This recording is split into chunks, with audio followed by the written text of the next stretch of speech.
Good Friday, everyone. I'm Cyrus Webb, and welcome to Conversation Daily News. Glad you all could be with us. Well, we made it to the end of another week, and we appreciate you all being with us. I know the wintry weather has made it here to the south. It's covering much of the United States. So wherever you are, I hope you guys are staying warm and safe. Of course, you have news headlines coming up on this Friday. We have a message from my book, Words I Choose to Live By, and in today's Entertainment Spotlight, we provide my conversation with best-selling author Susannah Cahalan, discussing the 10th anniversary edition of her book, Brain on Fire. Enjoy today's broadcast. For Conversation Daily News, I'm Cyrus Webb with their Friday headlines. In international news, Ukrainians hail Zelensky after U.S. visit that is dismissed by Putin. Ukrainians hail President Zelensky's wartime visit to the United States as a success, while Russian officials said Thursday that it only fueled the conflict. The U.S. has announced a new $1.8 billion military aid package includes supplies of the Patriot air defense systems, the most powerful such weapons to be delivered to Ukraine yet. Ukraine also stands to receive an additional $44.9 billion in U.S. aid as part of a massive government spending package that the Senate approved on Thursday. We are returning from Washington with good results, with things that will really help, Zelensky said on a video message shared Thursday night on his Telegram account. He thanked President Joe Biden and the U.S. Congress for supporting Ukraine's fight against Russia. Neither Zelensky nor any other Ukrainian authorities have confirmed if he already made it back to Kyiv. In Russia, President Putin had a different assessment of Zelensky's trip, which included an Oval Office meeting with Biden, a joint news conference at the White House, and an address to a largely supportive Congress. They say they may send Patriot there, fine. We will crack the Patriot too, Putin told reporters, adding that the deliveries will only extend the fighting. Those who do it do so in vain. It only drags out the conflict, he said. Ukrainians saw their president's trip as a rousing success. It is an historic visit, the first one since the war began, said a 32-year-old computer specialist in Kyiv. Getting weapons helps. Putin reaffirmed that Russia is ready for talks with Ukraine on ending the conflict. One way or another, all armed conflicts ends with talks, Putin said. The sooner this understanding comes to those who oppose us, the better. We never rejected the talks. In national news, FTX founder Bankman-Fried allowed $250 million bond in house arrest. Cryptocurrency entrepreneur Sam Bankman-Fried walked out of a Manhattan courtroom on Thursday with his parents after they agreed to sign a $250 million bond and keep him at their California home while he awaits trial on charges that he swindled investors and looted customer deposits on his FTX trading platform. The assistant U.S. attorney Nicholas Roos said in a federal court that Bankman-Fried, who is 30, perpetrated a fraud of epic proportions. Roos proposed strict bail terms, including the $250 million bond, which he said is believed to be the largest federal pretrial bond ever, and house arrest at his parents' home in Palo Alto. An important reason for allowing bail was that Bankman-Fried, who had been jailed in the Bahamas, agreed to be extradited to the U.S. In more national news, holiday travel upended as forecasters warn of a bomb cyclone. Thousands of flights were canceled and homeless shelters were overflowing on Thursday amid one of the most treacherous holiday travel seasons the U.S. has seen in decades, with temperatures plummeting 50 degrees Fahrenheit in some areas and forecasters warning of an impending bomb cyclone that could make conditions even worse before Christmas. The frigid air was moving through the central United States to the east, with wind chill advisories affecting about 135 million people over the coming days. Forecasters are expecting a bomb cyclone, when atmospheric pressure drops very quickly in a strong storm, to develop into today near the Great Lakes.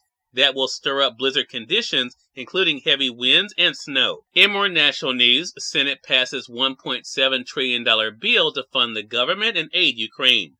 The Senate passed a massive $1.7 trillion spending bill on Thursday that finances federal agencies through September of next year and provides another significant round of military and economic aid to Ukraine, one day after Ukrainian President Zelensky's dramatic address to a joint meeting of Congress.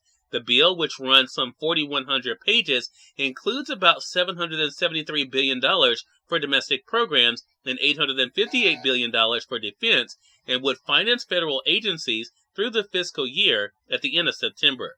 The bill passed by a vote of 68-29 and went to the House for a final vote, before being sent to President Joe Biden's desk to be signed into law. In sports, NFL Sunday Ticket headed to YouTube beginning next season. Fans will have to Google it beginning next season if they want to access the NFL Sunday Ticket package. The NFL announced an agreement on Thursday for Google to distribute the package of out-of-market Sunday afternoon games on YouTube TV and YouTube primetime channels. And finally, in business news, U.S. stocks slid as economic data stokes rate hike worries. Stocks closed broadly lower on Wall Street Thursday as stronger than expected reports on the U.S. economy stoke worries about interest rates staying high. The S&P 500 fell 1.4% after having been down as much as 2.9% earlier in the day on Thursday. Cyrus Webb, Conversations Daily News. It's on time for a message from my book, Words I Choose to Live By. Enjoy. Good Friday, everyone. I'm Cyrus Webb, and welcome to Words I Choose to Live By. Ready to feel empowered and move to the next level in your life? It begins with staying plugged into the source. If you are connected to your Creator and all that He has available for you, then you will remain fired up and charged up for every challenging situation that comes your way. Don't stay off the charger too long. You need that energy to stay motivated and to keep going. Have an amazing Friday and enjoy your weekend. We are part of my conversation coming up with best-selling author Susannah Cahalan in today's Entertainment Spotlight. Stay with us. You're listening to Conversation Daily News. For Conversation Daily News, I'm Cyrus Webb with Entertainment Spotlight. Author Susannah Cahalan joined me on Conversations Live, the radio show, to talk about the 10th anniversary edition of her book, Brain on Fire, and sharing her story is a bit of our conversation. Susannah, thank you so much for the time. Really appreciate it. Oh, thank you so much, Cyrus. I'm so thrilled to be here. Well, look, the pleasure is definitely all mine. This is a journey that you've been on, Susannah, that you have literally shared with the world. I want to talk about that because, as I said, you're celebrating, of course, the 10th anniversary edition now. What has it been like for you over the past decade to kind of reflect on this journey and the impact of your story? Oh, it's been just, for lack of a better word, mind-blowing. Because it's the book itself, I thought that maybe I would get awareness up, I would get the word out about the condition that struck me, autoimmune encephalitis. But the effect that it has had on other people and their lives, and it's been amazing. It's been so affirming, and it's been one of the most meaningful experiences of my life, really. Wow. And what I thought was so interesting as I was reading the book, Susannah, is that as a journalist, you're used to covering stories. And literally for the past decade, your life has been the story. I mean, literally the story that movies are made of.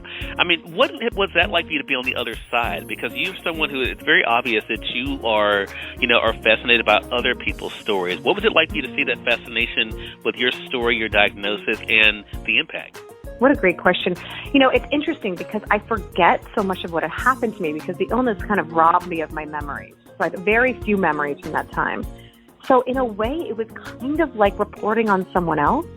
So I think I felt more comfortable. Had I written a traditional memoir where I was talking about my feelings, or I think I would have found that harder. I mean, I love memoir, but I can't, for myself, it would have been harder. I love research and investigation and facts, and so this kind of applying that to myself, but having this very disassociated feeling where I didn't really feel like it was almost like I was reporting on a very close friend. Cyrus Webb, Conversations Daily News. We thank you all for tuning into this edition of Conversations Daily News. But better guys, on Monday is more news, message from my book, Words I Choose to Live By, and of course your entertainment spotlight. Until then, I'm your host, Cyrus Webb, saying as always, enjoy your day, enjoy your life, enjoy your world. Thank you all for choosing Conversations Daily News today. Now let's go make it a great one.